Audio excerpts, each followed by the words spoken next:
مسلمانم پاسدار این دینم یاور ضعیفانم عاشق qalbingizni tuting. Ikki eg'iz dardim bor. Bugun mohiyatga qaytish fursati keldi. Millat o'zini tunishga intilar ekan, albatta Allohni tunishga majbur. هر جوان این سنگر عزم کفر شکن دارد از مصافشان دشمن لرزه در بدن دارد. Men bugun o'z hikoyamni nihoyat ilgaridan boshlab so'zlab beraman. Bu hikoyada Sharqiy Turkiston Islom Jumhuriyati yiqilgandan keyin Xitoy bosqinchilarining vatanimizga bostirib kelib Uyg'ur musulmonlarga qilgan zulmlari, shu uchirgan zulmdan qochib hijrat qilish uchun Qirg'iziston, Tojikiston, Eron qatorliq davlatlarni piyoda minib Turkiyaga yetib kelish hikoyasi. Turkiyada islomiy bilimlarni olgandan keyin Sharqiy Turkistonga qaytish, u yerga borgandan keyin Xitoy bosqinchilarining qiyin qistoqlarga uchrash qatorliq kommunizm abdubasharasi to'liq namoyon qilinadi.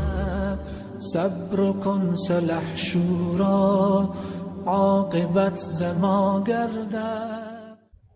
Tikanlik chambar 14-qism. Abdullah to'xtamay tekkan qattiq tayoqlari zarbisidanmi yanada hayot edi. Ammo shu holatini tekshirgan doktor uni o'lik deb diagnoz qo'yishiga ozli qoldi. Chunki uning yuragi ojiz so'qiyotdi. Lekin doktorlar vazifalarini astoydil qilishi kerak. Albatta tirikni o'lik, o'likni tirik deyishga ruxsat qilolmaydi. Bo'lmasa bir tal xatolikqa sababli ularmi shu mahbuslarning holiga tushib qoladi. Ularningmi shularga o'xshash temir poyezdda safarga chiqishlari turganligi.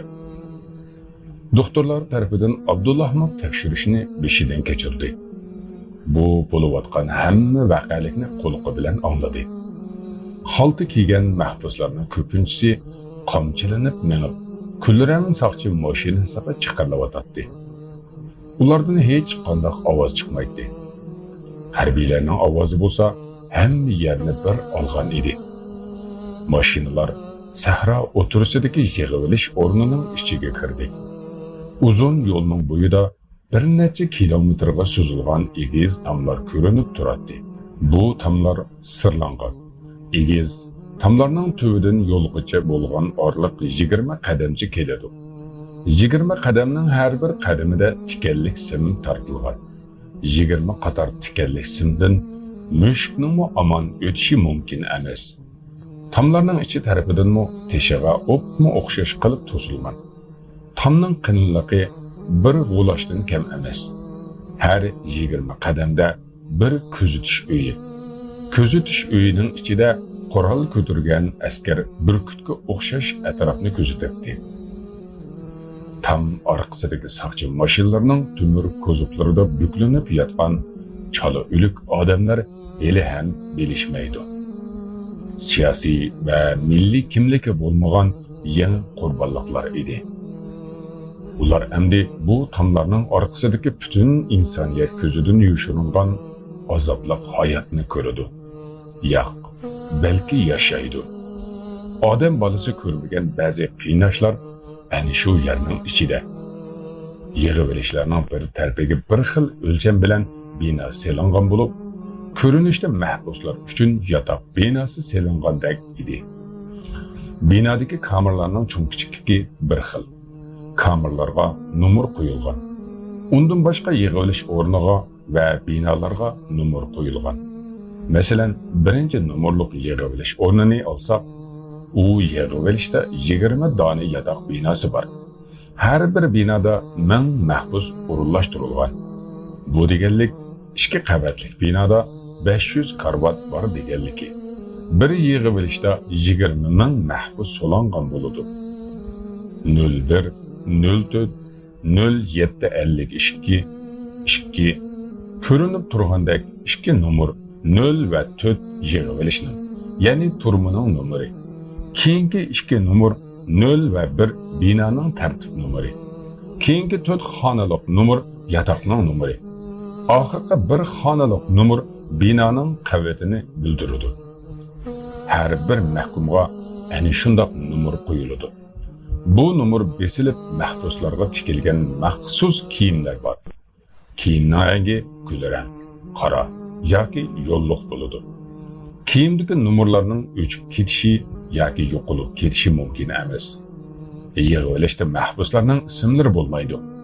Faqatla numurlari yoki laqamlari bilan chaqirishadi. Her bir mahbus o'ziga berilgan 9 xonalik numarni yodlab bo'lishi shart. Chunki nazoratchilar uning numarini so'rganda o'ylanmasdan javob berishi kerak. Yig'ilish ichidagi tuzumlar har xil. Biroq mahkumlarning yig'ilishga o'rinlashtirilishi son jihatdan o'xshash. Mana hozirmi 50 tak yig'ilishlar o't kabi yolqinlarda ishlab turibdi. Bu 1 million mahbus demakdir. Yangi kelganlar koni yig'ilishga joylashtirilsa, koni mahkumlar patqoq, to'pilib, kallarga avatildi. Yoki odam oyog'i bosmagan joylarga berib, u yerda o'zlari uchun yangi turmalarni yasaydi. Albatta o'z ixtiyori bilan emas. Ha, shundoq. Biz o'z xohishlari bilan emas deb aytamiz. Amaliyotda 100 minglab insonlar yillarcha tutqunlikdan ozod qilinmagan. Ularning eğinde mustaqil hayot qurish degan hukm butunlay o'chib ketgan edi. Bu zulmda uzun qolganligidan ularning tasavvurlari va tafakkurlari qamchisidan qon temib turadigan bir zolimning beshida turishini qabul qiladi. Agar 1 million tutqun bir vaqtning o'zida erkinlikka qo'yib berilsa, ular orasidan bir necha 100 mingi zindonlarga o'z ixtiyori bilan qaytib kelishlari ehtimol. Millet şu ahvolga selangan edi. Yillarcha qo'lidan kishan yeshilmasa, bu xatarlik emas. Biroq ong kishanlansa-chu. Ong kishanlangan, qalblari quluplangan millat albatta halok bo'ladi. Bir asrdan ko'proq zindondan chiqarilmagan avlod zindonsiz yashay olmaydi. Tutqunlik uzoq davom qilganligi uchun qalbda erkinlikka bo'lgan tashnalik sunudi. Hürriyet istigi ölüdü. Azatlık degan söz lügatdan chiqib ketadi. Her bir insan balası üçün, belki yer yüzüdeki odamzat üçün eng ig'ir fojiadir. Bu fojia oldida urushlar, qon to'kishlar baxtdir. Alloh taolo odam zotini ana shunda qulluqdan qutqizish uchun o'z payg'ambarini avatgan edi. Payg'ambarlar insoniyatning chanqashga tushgan hislaridan qutuldirib, taşdak qetib ketgan qalbiga hayot baxsh etdi. Abdullah Yarqin kelgan joy ana shundoq yer edi. Aslida Abdullah o'z ixtiyori bilan kelmadi. Uni majburiy akeldi. Uni hussiz, holsiz akilishdi. Agarda uning kuchi yetsa, Alloh quvvat bersa, erkinlik ruhini inson qalbidan sug'urib olg'uchi bu jallodlar zulmgohida Abdullahning jim turishi mumkin emas edi. U asliga kelalishi mumkin. Ammo bu uning iymonidagi kuchga, islomidagi ixlosmandligiga bog'liq. Uningdan boshqa hech qanday uning uchun nijot yo'li yo'q.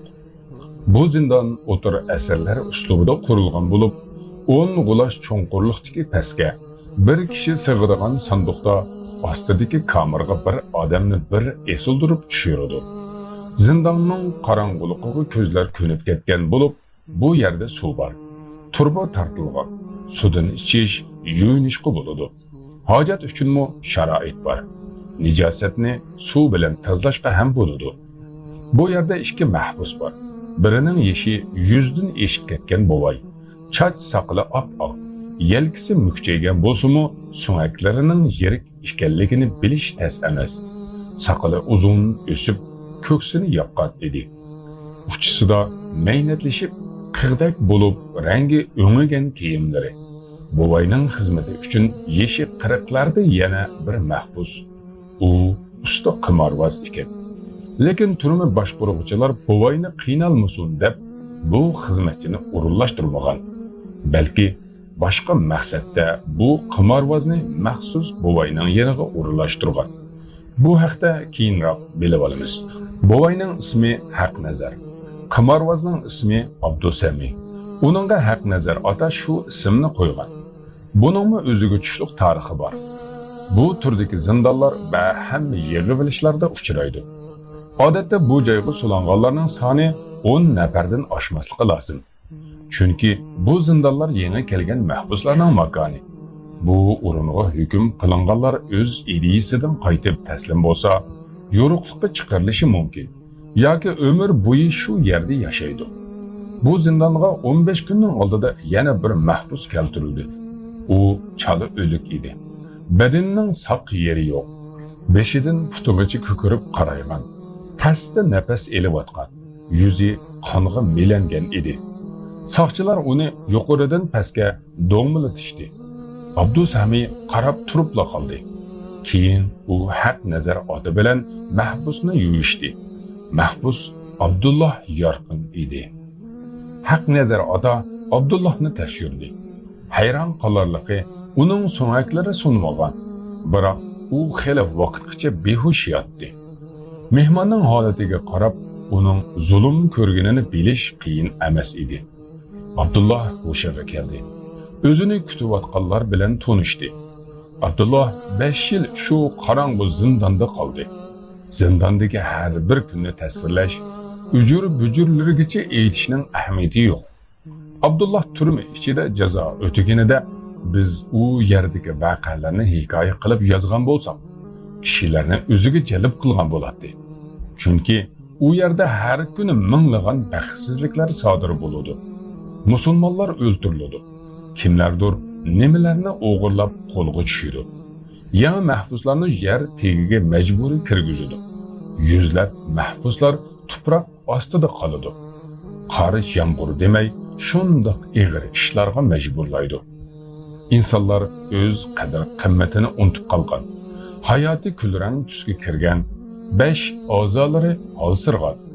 Oxiri ko'rinmaydigan g'ayratlari faqatla mahbuslar emas, turma soqchilarimi bu yerda ishlashdan bezor. Ular o'zlarining mahbuslardan farqi yo'qligini yaxshi biladi. Go'yo bu kunlarning oxiri ko'rinmaydigandek.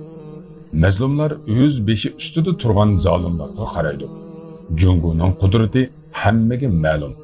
Demak, bular zindonda umr bo'yi qilishga majburdir. Bunda xiyollar ojiz qalblarni qo'rqinchga soladi. Ko'p qism kishilar o'zining iymonini va e'tiqodini sotadi. Zolimga xizmat qilsam, erkinlikka, nijotlikka erishiman deb xiyol qiladi.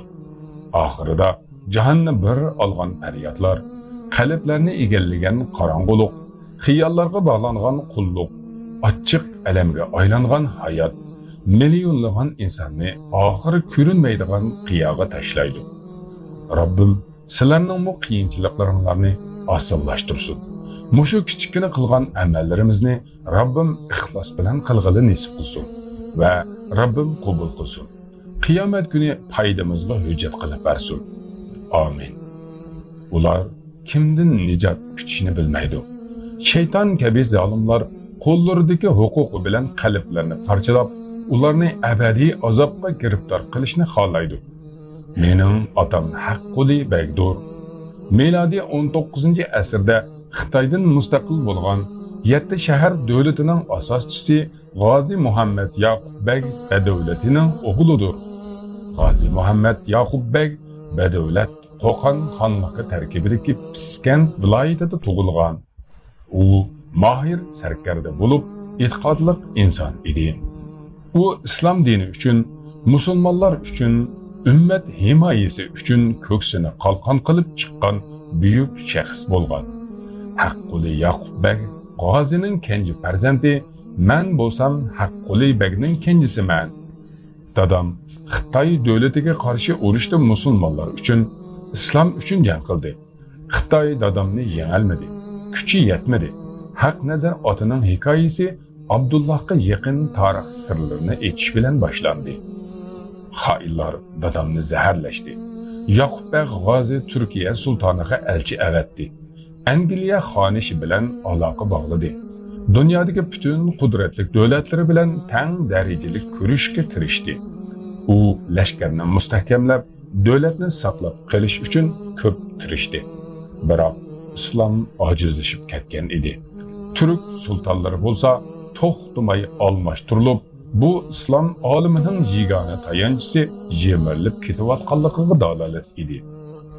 Agar shundoq qarab baqsang, oxirgi 200 yilda kufr dunyosi birlashib, islom dunyosini yerga yiqitish uchun kurash qildi. Rasululloh sallallohu alayhi va sallam qo'yib ketgan islom asosi ustiga terilgan qishlarni birma-bir chashdi, sundirdi. İslam imoratini yer bilan yakson qilib, uning eshiklarini buzdi, derazalarini kuydirdi. Hatto islomning asosigacha yetib keldi. Albatta islomning asosini yo'qotib bo'lolmaydi. Habibimiz Rasululloh sallallohu alayhi va sallam qo'yib ketgan bu islomning asosini hech kim ziyon yo'qotolmaydi. Bu islomning asosi Qur'on va sunnatdir. Kafirlar islomning asosini yo'qotish tugul joyidan qamarlatolmaydi. Mana bu haqiqatga iqror bo'lgandan keyin uning ustini tuproq bilan yepishga kirishdi. Bu ishni ular san'at niqobi ostidagi shaytoniy o'yin kulkilar, ko'ngil xo'shliklar, bord nomi bilan atalgan qimorlar, futbol, basketbol, boks va hokazolar va odamlarning pul uchun, shuhrat uchun sababsizlar bir-birlarini urib o'ltirishlari, saniqi va haddidan oshgan ko'rinmaydigan maishatlar, hayosizlik bilan xiris va shahvat qulluqiga da'vat qilish, oshkora fohisha, oshkora hamjinslik, gunohlarni huquq o'rnida taqdim etish vositalarini amalga oshirishdi. Musulmonlar bu hiyla-mekellarga aldanib qoldi. Qo'lida quroli bo'lmagan musulmonni butun dunyoning qurolini yig'ib kelsa-mu, kafirlar yengilmaydi. Musulmon o'z iymoniga qarshi ishini qilgandan boshlab, kafirning hujumisiz-mu mag'lubiyatga uchraydi. Sharmandalarcha asirga tushidi. Bizning ahvolimiz shundoq o'tdi. Musulmonlar yer yuziga islomni fatihlar bilan tarqatdi. Alloh yo'lida jihad qilib, zalolatdagi odamlarni Allohning diniga kirgizdi. Chunki Allohning amri, Rasululloh sallallohu alayhi va sallamning yo'llari shu edi. Islom yer yuziga tushirildi. Alloh yer yuzini musulmonlar uchun hujjatlashtirib berdi. Alloh musulmonlarga yer yuzini fatih qilib, islomni joriy qilishga buyurdi. Musulmonlar buni unutdi. Ular o'zlarining koinot ichidagi o'rnini yodidan chiqardi. Ular olam ishining nizomini yuritishlari lozim ekanligini unutib qolib, yarim qocha tomoq bilan to'yadigan qarnining ichiga qomilib qolishdi. Ularga jon pido qiladigan ayollarning oldida tiz cho'kdi.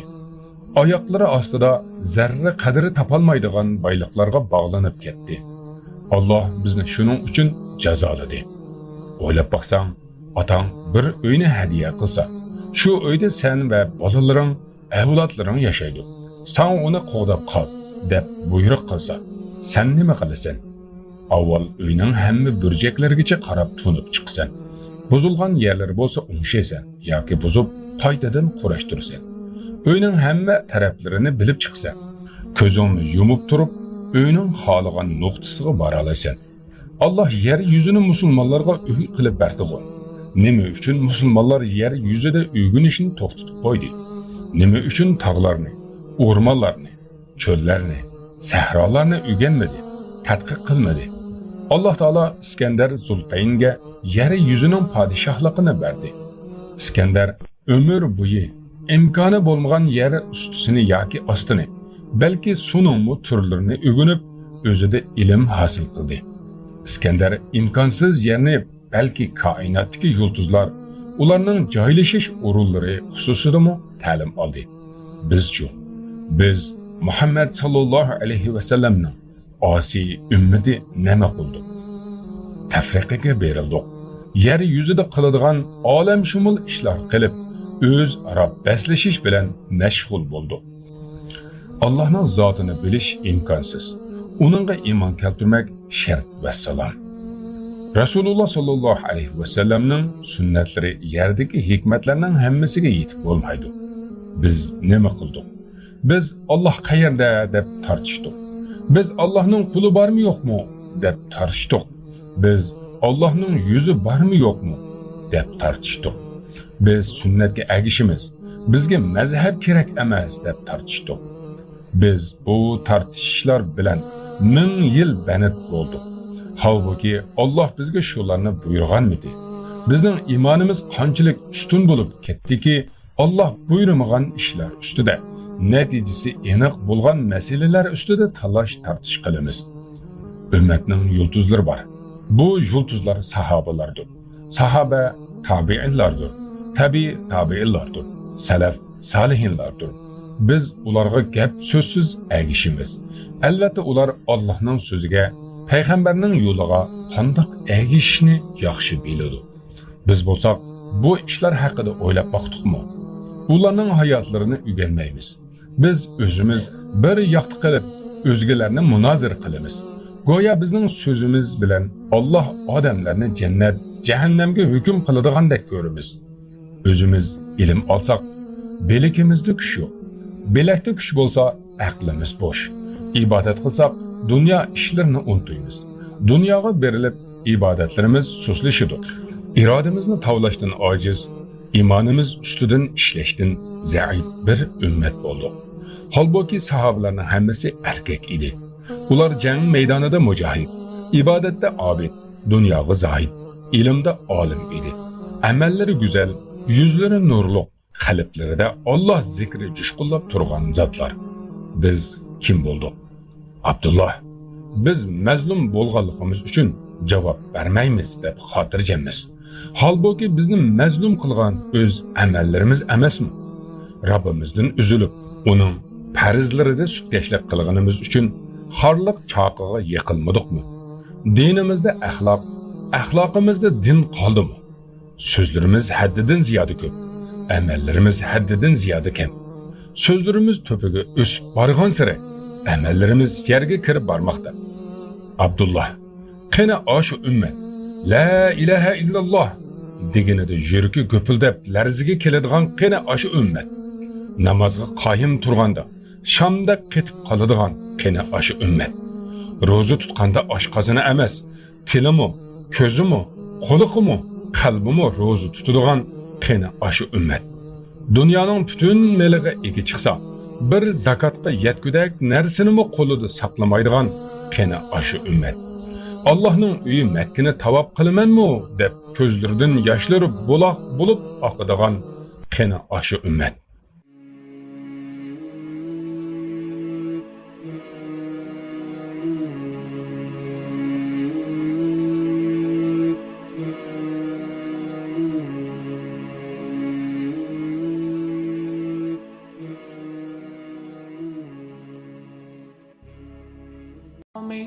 مسلمانم پاسدار این دینم یاور ضعیفانم عاشق qalbingizni tuting.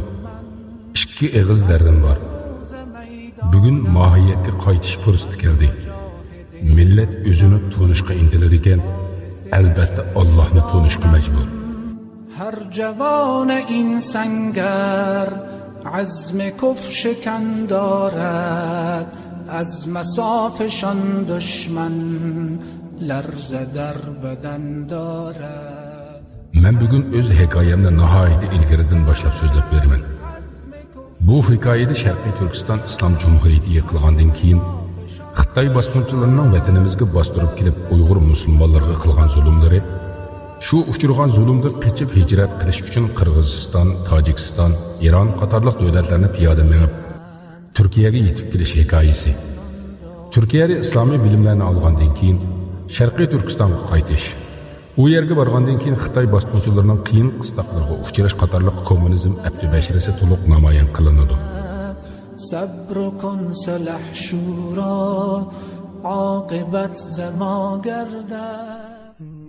Tikanlik çember. 15. kısım. Musulmonning bir ohi uchun yer yuzini ostin ustin qiladiganlar qani? Yo'q. Bugun undaq ummat yo'q Abdullah. Bugungi ummatning aytayotgan so'zlarining qiroati chiroyli xolos. Mehrab oldida o'qiyotgani namoz emas, hashamatlik masjidda xolos. Tutayotgan ro'za emas, zuhurluq va iftorlikda yeyotgan har xil tamoqlar xolos. Beriyotgan zakat emas, toplayotgan meli, va u molga ko'rsatayotgan muhabbati go'zal xolos. Qilayotgani haj emas. Haj orqasidan kutayotgan yuz obro'y, kishilarning e'tibori va ustunlik xolos. Elayotgani ilm emas. Ilmni ko'z-ko'z qilish xolos. Astagfirulloh, ming astagfirulloh. Patqoqqa boshchilab ketib ketdi. Abdullah, go'zal so'zlarimiz bugun hammamizga shuhrat keltirmoqda. Atki qiyomatda beshimizga ofat keltirmasmi? O'z hayotini tuzitishga ojiz bo'lgan ummatning islom g'amini qilyapman deb ko'krak kerib, og'zidan tukruk chachirtib to'lig'ining kimga va nimaga foydasi bor? Abdullah, ko'p kishilar zindondan qo'rqadi. Mening umrim mushu zindonda o'tdi. Men Yoqubbek G'ozining jigar parisiman. Qenimda, ba'zida tumurimda mujohidning, g'ozining, shahidning, islom amrining faryodlarini anglagandek bo'laman. 40 yildan buyon meni mushu zindondan sirtga chiqarmadi.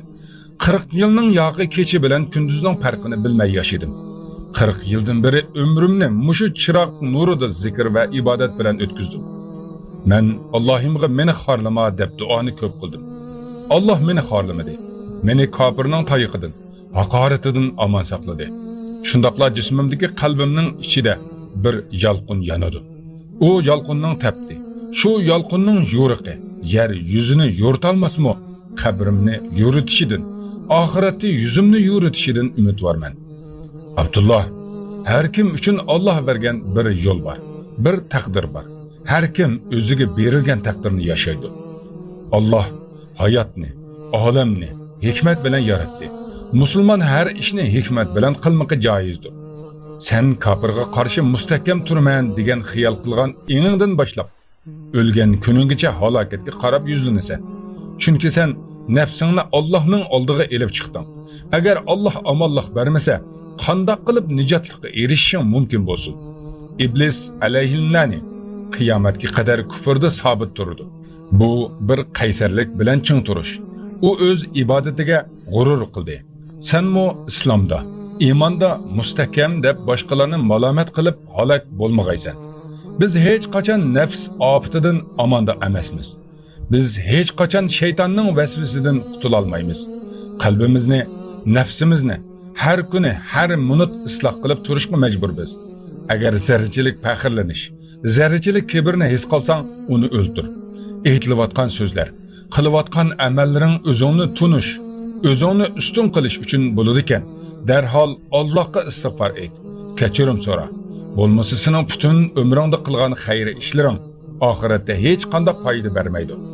Alloh o'zi yaxshi ko'rgan mu'minni bu dunyoning hayotida tarbiyalaydi. Uningga sinoqlarni beradi. O'ziga yuzlanishi uchun yo'l ko'rsatadi.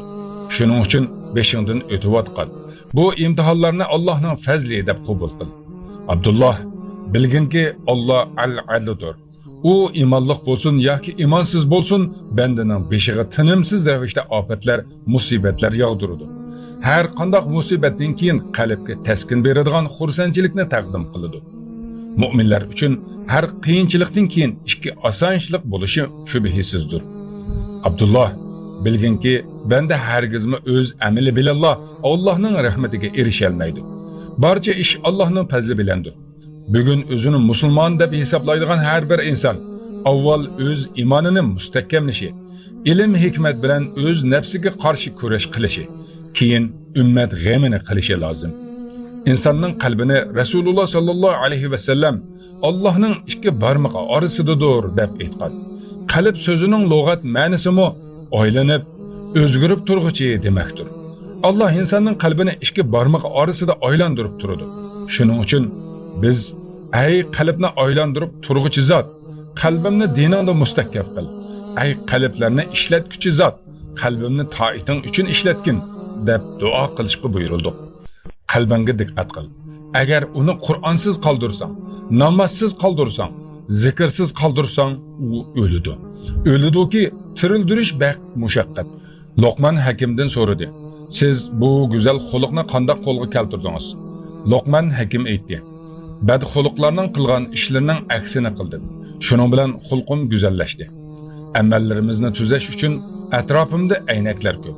Odamlarning nuqsonlarini jahonga jar salgandan ko'ra aşı nuqsonni o'zimizdan tepib hal qilishimiz kerak. Biz g'aflatdamiz. Dunyodan xushal va baxtiyorlik izlaydigan darajada g'ofilmiz. Bayzid Bistami qayg'uda ekan. Shogirdi buning sababini so'radi. Bayzid Bistami bu jahonga qarab biror odamni ko'rmadim dedi. Shogird: "O'zingizmi olam ahlidingo? Sizmi odam emasmi?" deb so'radi. "Ey g'ofil," dedi Bayzid. "İnsan iman bilan o'lmasa, u odam emasdir. Biror banda iman bilan Allohning huzuriga baramdi yo'qmi bilmaydi. Shundoq ekan, men qanday xursand bo'lay? Tiriklar orasida imoni bilan Allohga boradigan biror kishini bilmayman. Bilmay turib, kimni odam deb aytay?" Abdullah, musulmon ummati iman bilan Allohning oldiga boradigan xush xabarni olgandek bir-birini takbirda ayiblayotdi. Bu ishlarni din uchun bir xizmat deb o'ylaydi-ki, bu xiyoldan ko'ra g'oyat zo'r balo topilmas. Bir mu'min uchun adolat talab qiladiganmiz. Biz avval Rabbimizga adolat qilishimiz kerak. Rabbimizga qilgan adolatimiz u buyurgandek uningga taslimiyat keltirish, uningga itoat qilish, uning amrlarini bajarishdir. Biroq qalbingga qara. U qop-quruq. Qalbingga kichikkina qiziqish uyg'onsa, buni hamma yerda ko'z-ko'z qilishga oldiraysan. Azroq qayg'uda qolsang, hamma yerda g'amingni namoyish qilib, odamlarning rahim shafqatiga erishishni o'ylaysan. Qilmagan ishlaringni aytib, faxrlanasan. Qilgan ishlaring gunohdan iborat bo'lib turib, seni madihlashidan huzur tuysan. Buningdan ko'ra cho'ng bir nahaqchilik, buningdan ko'ra cho'ngroq zulm va yolg'onchilik bo'lmaydi. Bizning holimiz shu, Abdullah. Rasululloh sallallohu alayhi va sallam u zotning ashabi, tabi'illar, tabi'illar, salaf solihinlar undaq emas edi. Ular Allohga qulluq qilganliklarida o'z jonlarini Allohga bir sovg'at o'rnida berdi. O'z jonlarini Allohga qurbon qiladi. Bu qurbonliqlari qabul bo'lish yoki bo'lmasligidan qo'rqib turadi. Ularning ilmi, hikmati va izzatidan bizda bir qircha ham yo'q. Biroq ularga agishish davosi bilan yer yuzini buzib, osmonlarni qora tutunga to'ldirdik. Holbuki ishning mevasini ko'rib, hammamiz xorliqdamiz. Qo'llarimizda kishan. Düşmanga qarata sen düşmanim deyishga jur'atimiz yo'q. Butun jahon bir insonning nutqini anglashi mumkin. Biroq hayotda hech narsa o'zgarmaydi. Shundoq turib, natijada o'zini ulug'lash uchun so'z aytgan bo'lsa, Allohning so'zini yetkazish uchun so'zlagandan boshlab qalblarga larza keladi. Odamlar go'zal amali uchun putiga yiqiladi. Allohning so'zini yetkazmak uchun bo'lsa, insonning jini o'tirg'i qo'yiladi. İslamның büyük serkardalaridan biri Hasan Rabi aytadi-ki, bir jang maydonida urush boshlandı. Quturgan cho'shqidak jahil kafir yakka jangda bir necha musulmonni yer tishlatdi. Musulmon lashkarlari tushkun bo'lib turayotganda, yuzini raxt bilan to'sgan bir chavandoz maydonga etilib kirdi. U bir minutda hech kimning kuchi yetmagan kafirning beshini tinidan judo qildi. Maydon takbir bilan to'ldi. Musulmonlar Allohning nusrati kelib g'olib bo'ldi. Hasan Rabi sarkarda sifatida yuziga parda tortgan chavandozning orqasidan berib, "Alloh uchun yuzingni och" dedi. Chavandoz, "Alloh uchun yuzimni ochaman. Bo'lmasa bunda qilmaydim" dedi va chehridan pardani ko'tardi. U mujohidlarning arisloni Abdullah ibn Muborak edi. Hasan Rabi: "Ey Abdullah ibn Muborak, yuzingni elga tunut. Nima uchun yuzingni yuvib yuriysan?" dedi. Buni anglab Abdullah ibn Muborak: "Hasan, qandaq ijtihod bo'ldi bu? Men jihad qilsam faqat uning ishqida qildim. Allohim mening har qadamimdan, olgan nafsimdan xabardordir. Meni faqat Alloh tunisi yetadi. Butun dunyoning tunishidan nima foyda keladi? Yaradan vaslini tilagan insonning ishi al-yor ko'zidan pinhon bo'lmoqqa joiz edi." Ular shundoq edi. Bizchu, biz qandoq? Amsi qalbimizda Alloh roziligi xohlasak, nima uchun ishlarimizda buni ko'rolmaymiz? Nima uchun Alloh bilan bo'lgan oramizda biror munosabat tiklanmay turib, odamlarning yoqsidan olamiz? O'zimizni egizlarga ko'tiramiz. Abdullah, agah bo'l. Dunyo bir zindon. U zindonni seni iymon qutqizadi. 5 yil o'tdi. Bu arada qimorbaz Abdusami'ning hayot tarixi Abdullahga ma'lum bo'ldi. U haq nazar otining yeniga josus sifatida kirgan ekan. Biroq Abdusami'ning qalbida hidoyat nuri parladi. O'z qilmishini, niyatini ustoziga aytdi. Ustoz uningga to'g'ri yo'lni ko'rsatdi. Abdusami zindon zolimlarga josuslik qilmaslikni aytgan kuni uningga o'lguchi qerining yanida qolasan. Bu ishing uchun pushaymon qilasan, dedi. Abdusami unimidi. U shu zindonda qoldi. To'liroq taqdiridan rozi ekanligini aytib, maqtanib qoldi. Bir kuni tuyuqsiz Abdullohni soqchilar chaqirdi. "Abdulloh", dedi Haqnazar bey. "Balkim sen erkinlikka chiqishing mumkin, inshaalloh." "Oxiri", dedi ixtiyorsiz Abdulloh. "Shundoq. Vallohu a'lam", dedi Haqnazar bey. 5 yilning 5 minutdek o'tganini unutma. Allohdan qo'rqin. Erkinlik uchun eshiklar ochilsa, bu eshikni yopma. Allohdan xayrlikni so'ra va bismillah deb qadam qo'y. Duolaringda biz g'ariblarni unutma. Zindon eshigidan chiqayotganda Abdullohning ichi qayg'uga to'ldi. Uning qalbining bir parchasi shu yerning ostida qolgandek bilindi. O'zidagi hissiyotning nima ekanligini ta'riflashga ojiz edi. Ustoz aytgandek, ozodlik ne'mati nasib bo'lsa, uzun saqlashdan keyingi ozodlik. Buni qandoq ta'riflash mumkin? Abdulloh go'yo mastak edi. Mangdiyu puti yerga tegmaydi.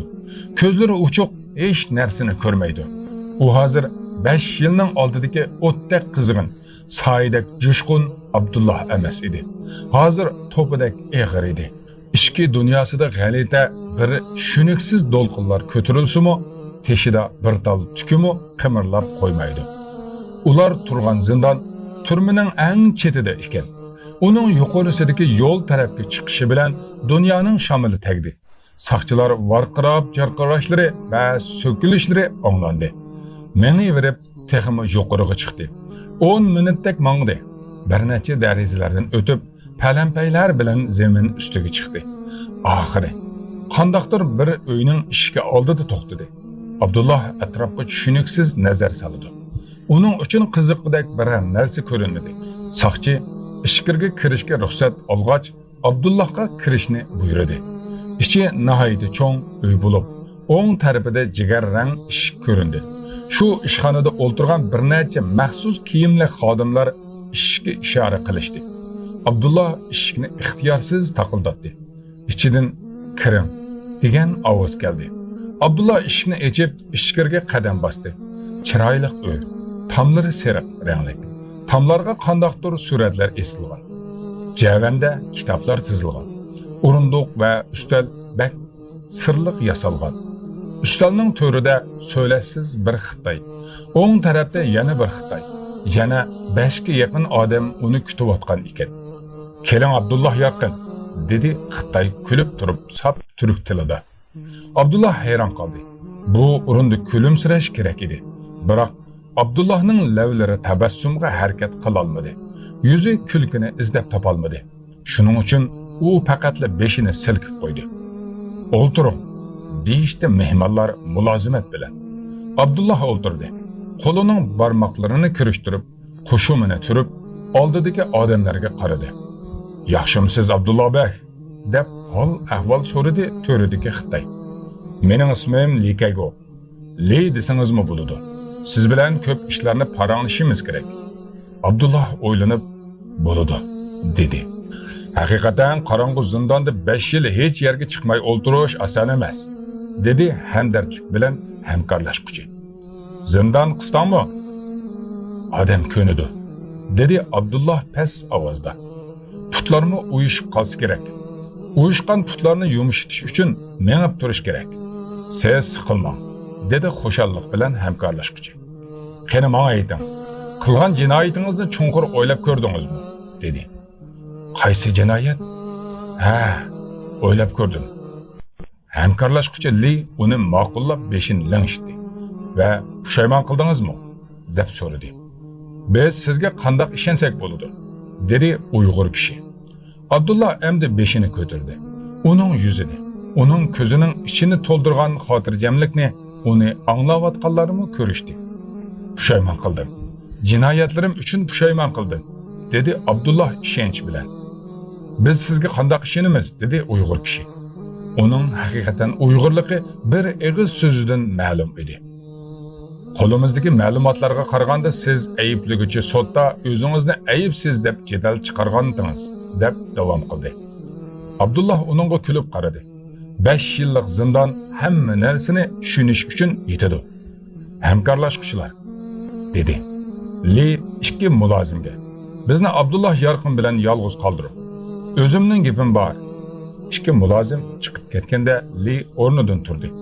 Abdullahning atrofida aylanib yurib uzoq gap qildi. Abdullah bek, men turk tilini maxsus o'rgandim. Bolalikda maxsus xizmatda ishlash uchun tarbiyalandim. Urush qilish, odam o'ldirish, odam aldash va boshqa jihatlarda mukammal ta'lim oldim, deb o'zini tafsili tunishtirishdan boshladi. Men mengisi qotib qolganlarni yomon ko'raman. Biroq o'z davlatimni suyman. Xitoy davlati uchun jonimni beraman. Davlat rahbarlariga sodiqman. Agar ular davlatni odamlarni qo'rqitib boshqaramiz deysimi, xizmat qilaman. Qo'rqitmasdan erkinlik berib boshqaramiz deysimi, xizmatga tayyorman. Chunki Xitoy uchun hayotimni tikib qo'yganman. Men Xitoy davlati uchun umrimni bag'ishladim. Turk tilini bilaman. Turk zihniyatini yaxshi taniyman. Shuning uchun Uyg'urlar uchun tarbiyalashga qurilgan yig'ilishning 4dan birini boshqarish menga topshirildi. Men yig'ilish ishini har yo'lida muvofiqlashtirib turaman. Siyosiy mahkumlar bilan ishlayman. Sizning ishingiz menga qamalgan kuningiz ma'lum edi. O'z ideyangizda gunohsiz odam. Biroq meningizda Xitoy siyosatiga, Xitoy davlatiga qarshi fikrlar bor.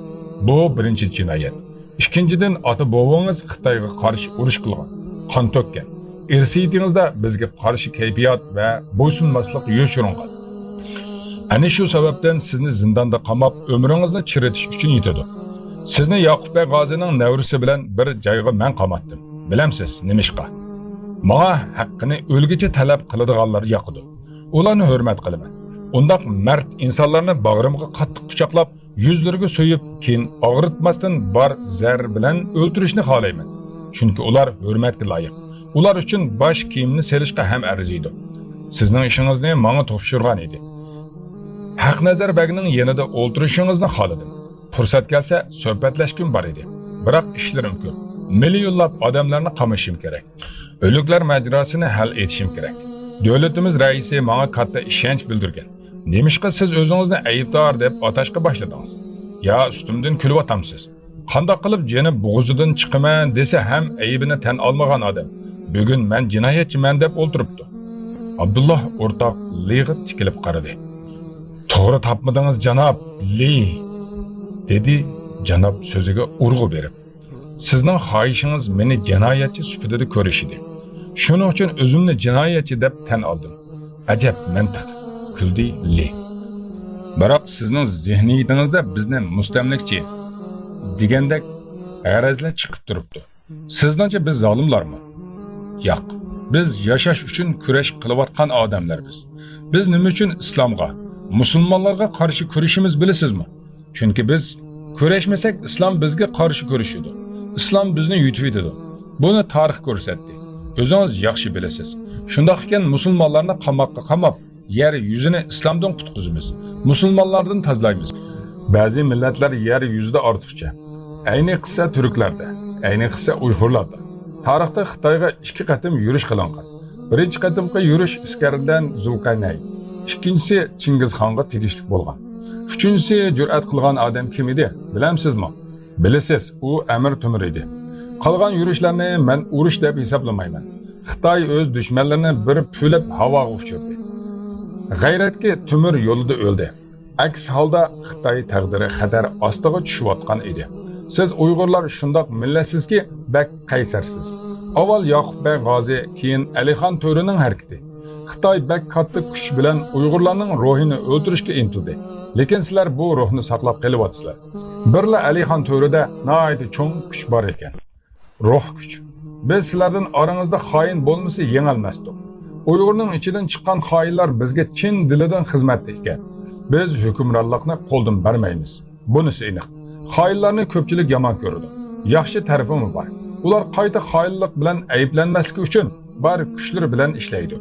O'z xiyonatlarini ishchilardan bilib, yana ko'proq xiyonatlarga qo'l soladi. Shuning uchun men ulardan qo'rqmayman. Ular bir-birlarini yeb yuraveradi. O'rnimga ishlashidi, axborot yig'ib keladi, do'stlarini setishidi, o'rnimga urushma qilishidi, oldimga tamoqlarimni keltirib berishidi. Menga bo'lsa ishtahani ochidi. Rahmat xoinlarimga, yaxsun xiyonat. Sizdeklarni bo'lsa yüzden sadoqat izlab sodiqlik davosini qilasiz. To'g'rimi?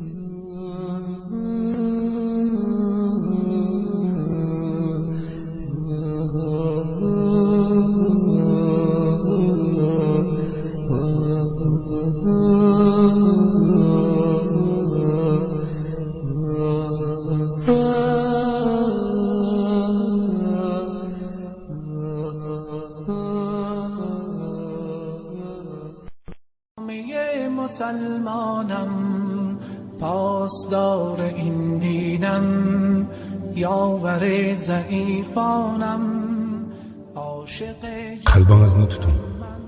Ikki eg'iz dardim bor. Bugun mohiyatga qaytish fursati keldi. Millat o'zini tunishga intiladi ekan, albatta Allohni tunishga majbur. هر جوان این سنگر عزم کفر شکن دارد از مسافشان دشمن لرزه در بدن دارد. Men bugun o'z hikoyamni nihoyat ilgaridan boshlab so'zlab beraman. Bu hikoyada Sharqiy Turkiston Islom Jumhuriyati yiqilgandan keyin Xitoy bosqinchilarining vatanimizga bostirib kelib Uyg'ur musulmonlarga qilgan zulmlari, shu uchirgan zulmdan qechib hijrat qilish uchun Qirg'iziston, Tojikiston, Eron qatorliq davlatlarni piyoda minib Turkiyaga yetib kelish hikoyasi. Turkiyada islomiy bilimlarni olgandan keyin Sharqiy Turkistonga qaytish, u yerga borgandan keyin Xitoy bosqinchilarining qiyin qistoqlarga uchrash qatorliq kommunizm abdubasharasi to'liq namoyon qilinadi. صبر کن سلح شورا عاقبت زما گردد. Tikanlik chambar 16. qism. Abdullah beshini tuvan qilib, Lining so'zini anglab, uningga javob qaytarishga ro'yi bo'lmasa-mu, yanala ha degandek beshini langishitib qo'ydi. Sizning paranglashing'iz yo'qmi? Agar so'zlashgingiz bo'lmasa, majburlamayman deb so'radi Li. Abdullah, yo'qay, undaq emas, dedi. Undaqda gapning asosiy mazmuniga keldi. Yevropa, Amerika, Turkiya Xitoyga besim qilyotdi. Ularning nazarida Xitoy zolim davlat. Uyg'ur millatiga qilganlari qirg'in qilishga xoslik tusini olganmish. Aytishlariga qaraganda ular insonparvar ekan. Faqat Xitoylar bu davlatlarning o'yiniga kelmaydi. Xitoy yer yuzining eng qudratli mustaqil davlati. Uyg'urlar bahona xolos. Agar biz Amerika yoki Yevropaning depoga usul o'ynasak, qo'shilib Uyg'urlarni ezgan bo'ladi. Lekin Xitoy o'z manfaatini, g'ururini paymon qilmaydi. Buningga ko'nmaydi. Shularning huquqchilari Abdullah Yarqin degan odamning ozod bo'lishini maxsus talab qilmoqda. Hukumatimiz sizni ozod qilish haqida o'ylashyapti. Shuning uchun siz bilan paranglashib o'ltiribdiman, dedi. Abdullah ozod bo'lish xabarini anglab, qalbida g'alati bir so'zning uyg'onganini his qilsa-mu, buni bildirmadi. Agar siz jinoyatingizga iqror bo'lib, Xitoy raisidan kechirim so'rasangiz, balkim sizni kechirib etar, dedi Li. Men oshkora o'yinni yaxshi ko'raman. Butun dunyo davlatlari talab qilsa-mu, sizni ozod qilmaslik bizga oson. Lekin o'zingiz erkin bo'lishni xohlasangiz, shu e'tiborga elinishi mumkin, dedi. Men albatta erkinlikka chiqishni xohlayman, dedi Abdullah. Undaqda nihoyat yaxshi. Raisimizga o'zingizni kechirim qilishini so'rab iltimos yozing, dedi Li Kaygo. Abdullahning oldiga qalam va qog'oz qo'yib, undaqda hozirla yozishni boshlang. Agar munosib ko'rilsangiz, nihoyat tezda erkin bo'lasiz. Erkinlikka chiqqan hamon Xitoy rayonidan darhol sirtqa chiqarilasiz, dedi. Abdullah qog'ozni elib, nima yozishni bilmay o'ylanib qoldi. Li uningga: "Yuqoridagi gaplarimni o'ylab, o'zingizda nihoyat obro'li odam ekanman deb yurmang", dedi va kulimsiradi. Sizga o'xshash bir mahbus ozodlikka chiqqani bilan Xitoydagi g'oyat zo'r davlat oldida chivinchilik ahamiyatsiz ish. Ta'liyingiz kelib qoldi. sizga g'oylar haqida gap qilib qo'ydim dedi. Abdullah Lining gapiga ancha e'tibor bermay, gap qilmasdan iltimosni yezishga boshladi. Endi Urumchidagi qamoqxonaga borsiz. Shu yerdagilar qolgan masalalarni paranglashidi, dedi Li Abdullahning kechirim haqidagi iltimos xatini qo'liga olib o'qig'ach. Maxsus mahbus yetkazgan bir mashinani ajratdim. Shu mashina bilan bu yerdan ketasiz. Shuning bilan biz qayta ko'rishmaymiz. Endi bu qamoqxonaga qaytib yurma, dedi. Abdullah mashinada ketayotgach, Urumchidimi qamoqxonaga berishni faraz qildi. Safar tugab manzilga yetib keldi. Abdullah yengillab qoldi.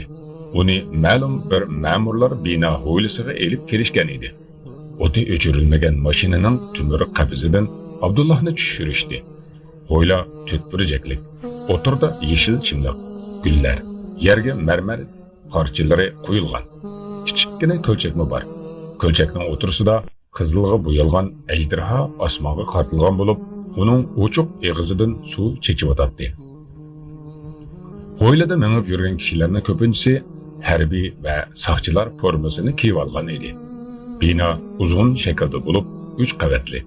Peshtoqlari rangli, derazalari Uyg'ur uslubida. Tomlari kulrang. 3 dal alohida kirish eshigi bor. Hovlining bir tarafi tumur deraza. Ushliq tumirlar tubiga qartilgan edi.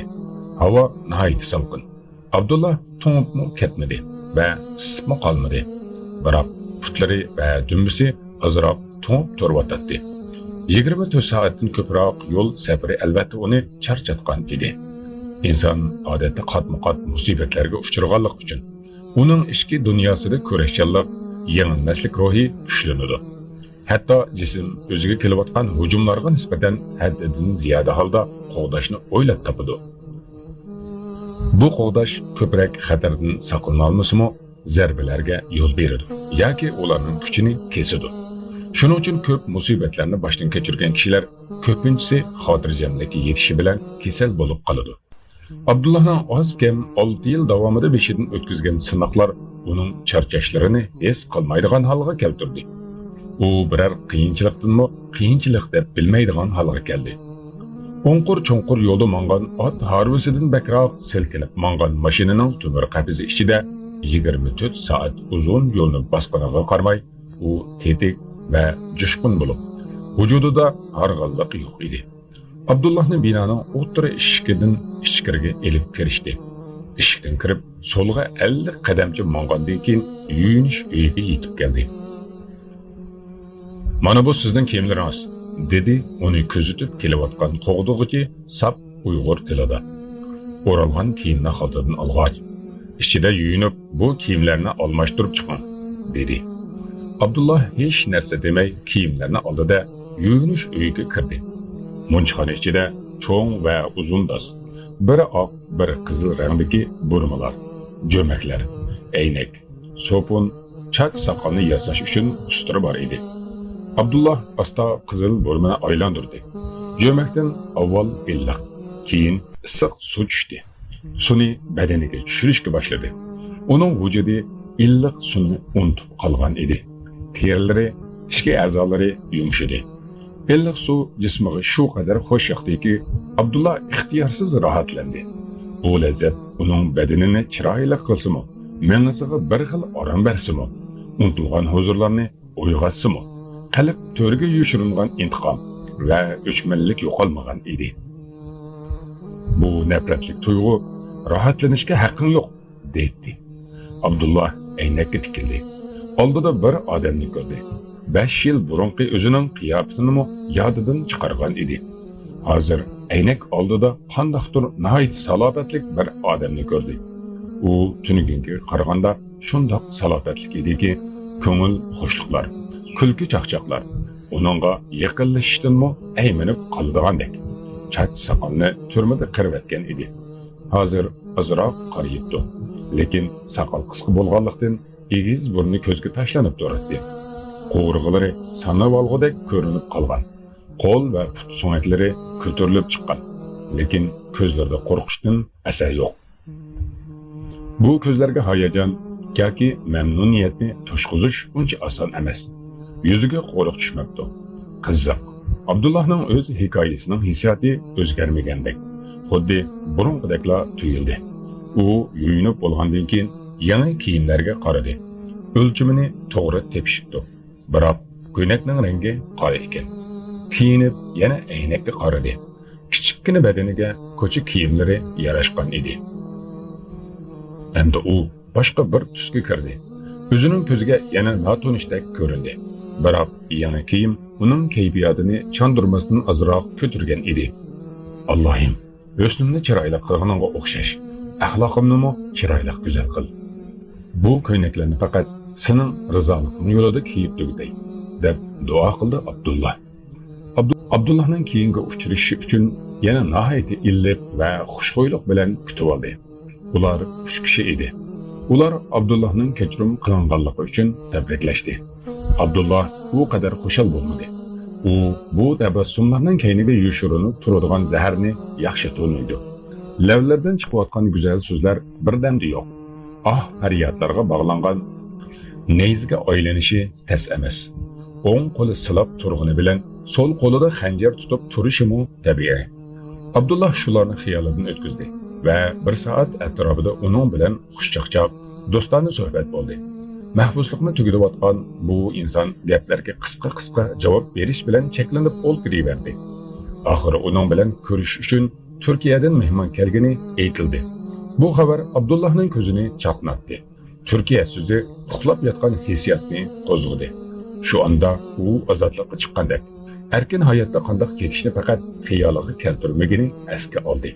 Ota-onasi, oilasi, farzandlari haqida İstanbuldagi uyi, yaqin do'stlari, birodarlari. Ularning barchasi uning uchun o'tmishdagi tushga aylangan edi. Mana endi ana shu tushning ichiga kirib berishning aniq his qildi. Yo'q, ular tush emas, amaliyot. Hayotidagi eng qimmatli ne'matlar bu. Ota-onasini, butunlay yashashni biz ne'mat deb tunishni o'rgangan edik. Alloh bergan tasavvur qilg'usiz rizqdir ular. Biroq bu rizqqa, bu ne'matlarga muhabbat bog'lashga bo'lmaydi ekan. Ularning hammasi Allohning qo'lida. Alloh berganiga o'xshash qaytirib erishishmi oson. Dunyo hayotida tepilgan hamma narsa dunyoning zinnati, dunyoning chiroyi. Bu zinnatga ergishib, shu chiroyga ega bo'laman degan inson Allohni unutishi mumkin. Halbuki qo'limiz tutib, ko'zimiz ko'rib turgan hamma narsaning yo'q bo'lib ketishi aqlimizga ham, qalbimizga ham ayondir. Abdullah yerning ostida yashadi. Yer ostida yashagan tirik odamlarni ko'rdi. Ular yer ustidagilarni mast qilgan ne'matlardan bebahra ekanligini ko'rdi. Biroq bu bebahrilik ularni baxtsiz etmabdi. Ular bu ne'matlarsiz ham Allohga xolis qul bo'lib nafas olmoqda. Odamzod yer yuzida o'ziga jannat qurman deb o'ylaydi. Oxirat jannatini yo'q qiladi. Abdullah uchun oxirat va uningdagi jannat va do'zax shu qadar yaqin ko'rinib qolgan ediki, u ota-onasi, oilasi haqida İstanbul yoki dengizning so'rin havolarini o'tkincha deb ichidan ishinib, shu ishonchi bilan yashayotgan edi. Biroq ular bilan qayta ko'rishmak, ota-ona, oilani bag'riga bosmoq, jonajon yurtining saf havosidan o'pkini to'ldirib nafas olish, sakin va ulug'vor dengizga temirlib, uning to'lqinlarini tomosha qilib tafakkurga cho'mish mumkinligi.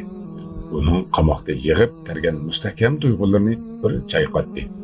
Bu ne'matlardan bahir elib, oliy va ulug' bo'lgan Allohga hamd aytish, ham ibodat ekanligini aslo esga oldi. Turkiyadan kelgan mehmonning ismi Mahmud Çintag'o'l ekan. Yeshi cho'ng bo'lib 60 ga borgan ekan. Saqli bor, peshonasi kam, yuzi ochiq, kuchlikligi ko'rinib turibdi. U Abdullahni mahkam quchoqladi. Bir muddat bag'ridan quyib bermadi. Mahmud Begning 2 yordamchisi yoshroq yigitlar ekan. Qo'l urishtirib turadi. Abdullah Bey dedi ko'zida yosh bilan Mahmud Çintag'o'l. Allohga hamdlar bo'lsin. Buyuk Rabbimga hamdlar bo'lsin. Sizni ko'rish nasib qildi. Otangiz İbrahim Yarqin siz qamilib qolg'achqa nihoyat ko'p harakat qildi. Men cho'ng huquqshunosman. İhson efendimning muxlis shogirdlaridan bo'lgan mening otammi İbrahim Yarqin efendi bilan do'stliqlar bor ekan. Biz musulmonlar bir-birimizga yordam bermasak, ayta Allohimning oldida nima deb javob beramiz? bir mümin qon yutib yatsa, biz uyun kulgi ichida yatsak, imonga, islomga qilgan davoyimiz qayerda qoladi? 6 yildan beri to'xtamay sizni qutqizish uchun harakat qildik. Abdulloh bek, yuring amdi ketamiz. Bugun Shamdan keyin Istanbulga uchamiz. Hammasi tugadi inshaalloh. Sizga hammasini aytib beraman. Har xil rasmiyatchiliklar tugadi. Abdulloh ko'chaga chiqdi. Abdullahning nazarida hammasi tushdek edi. U bir tuzlanlikka oyoq qo'ygandek qadam bosatdi. Odamlarning qiyinchiliklari uningga g'ayrat tuyuldi. Hamma tor kiyinib olgandek. Sal kengroq kiyinsa bo'lmamdi. Ayollar butun borliqlari bilan erkaklarni shahvoniy ishga chaqirlayotdi. Bu qadar uchuq va yalang'och kiyib olgan ayollar bilan oralashib, xotirjam yurish mumkinmi? Abdullahning g'alati xiyollar chirib oldi. U o'zining butkul olamga yolg'iz ekanligini idrak etdi. Ya Allohim, odamlar nima uchun xotirjam? Ya, ular xotirjam emasdi. Ular oldirayotdi. Ular nimaning orzusida? Bu qadar oldirash yuriydi. Nima uchun dunyo ishiga buncha cho'kib ketishgan? Amaliyoti ularning oldirgan, talpingan narsalari aslida yo'q narsa-ku. Ularning ko'z qilgan narsalari nimaga foydasi bo'ldi? Boshqalarni hayron qoldirishning nimasi qiziq? Baribir ati o'lim kelganda bu narsalar qirib qoladi. Rost bo'lgan, haqiqat bo'lgan, adolat bilan to'lgan olamga ketamiz-ku. U yerda bu dunyoda qilgan ishlarimiz uchun javob beramiz-ku. Robbimizga ibodat va itoat qilganimiz haqida so'ralamiz-ku. Bu qadar g'aflatda yashash fojia. İnsoniyat o'lgan yerlarga qarab ketmoqda. Yig'ilishga bakla oz qoldi. Abdulloh o'zini shundoq xiyollardan to'xtatolmay yotdi. U ko'rayotganlardan istirobga tushdi. Ixtiyorsiz haq nazar bagining oldiga. Yerning ostidagi zindonda 3 kishi bo'lib 5 yil yashagan zindonga ketgisi keldi. U yerda gunohlardan tuzilgan edi. Shahvatdan to'silgan edi. Xirisdan to'silgan edi. Havasdan saqlangan edi. Ozodlikqa chiqqandan chekiladigan istirop, yelkaga tushadigan yuk, qamoqqa kirgandagi uchraydigan zarbalardan, xatarlardan, qo'rqqandan ko'ra o'lgan yaxshiroqdir. Yerning ostida ko'rgan haqiqatlar seni ko'z yumishga qo'ymaydi. Qon topchib turgandek qiynaydi. Abdulloh bu xiyollar bilan shu kuni kechda aeroplanda Istanbulga uchdi. Zulmatdan qutulib tavhidga malgan, hidayat tepib ruhni paklagan, haq bilan batılni aniq ayırgan, sözüde rastçıl sadıklarını gör, ahdiga vafadar sadıklarını gör. Zulmatdan qutulib tavhidga malgan, hidayat tepib ruhni paklagan, haq bilan batılni aniq ayırgan, sözüde rastçıl sadıklarını gör, ahdiga vafadar sadıklarını gör. İblis şeytanga fırsat vermegen, küfredi yarıda ezip ketmegen, tinimsiz toktavsiz güreşler kılgan, şeytanni destigen sadıklarını gör, şeytanni destigen sadıklarını gör. Kur'an hadisga mahkami silgan, qo'rib sapsatini cho'rib tashlagan, sharoit maskanmas hargiz deymagan, maydoni mustahkam sodiqlarni ko'r, maydoni mustahkam sodiqlarni ko'r. Alloh va rasulni eng yaxshi ko'rgan, dunyoga qat'iy aldanib ketmagan, yashashning qimmatini haqiqiy bilgan, himmatlik, g'oyilik, sodiqlarni ko'r, himmatlik, g'oyilik, sodiqlarni ko'r. Zulmatdan qutulib tavhidga malgan, hidayat tepib ruhni paklagan, haq bilan batılni aniq ayırgan, sözüde rastçıl sadıklarını gör, ahdiga vafadar sadıklarını gör. Zulmatdan qutulib tavhidga malgan, hidayat tepib ruhni paklagan, haq bilan batılni aniq ayırgan, sözüde rastçıl sadıklarını gör, ahdiga vafadar sadıklarını gör. Hicratga ribatga cihatga malgan, Qarlanğan ümmetke qalqanlar bolğan, yetimlar nolisi yürekke tekken, ümmetning oğlani sadıqlarını kör. Qarig'in ularga, mujahidlarga, ne to'xtash, ne qo'rqish hergizmi yo'qdir. Allah'ның rızası cenneti üçün, şehitlik izdigen sadıklarını kör. Şehitlik izdigen sadıklarını kör. Qarig'in ularga senger jasdi bari bo'p shahid ketganga, chehrida tabassum ko'rib ketganga, imonga, islomga sodiqlarni ko'r. Qarig'in ularga, mujahidlarga, ne to'xtash, ne qo'rqish hergizmi yo'qdir. Allah'ның rızası cenneti üçün, şehitlik izdigen sadıklarını kör. Şehitlik izdigen sadıklarını kör. Qarig'in ularga senger-sengerda, jasdi bari bo'p shahid ketganga, chehrida tabassum ko'rib ketganga, imonga, islomga sodiqlarni ko'r.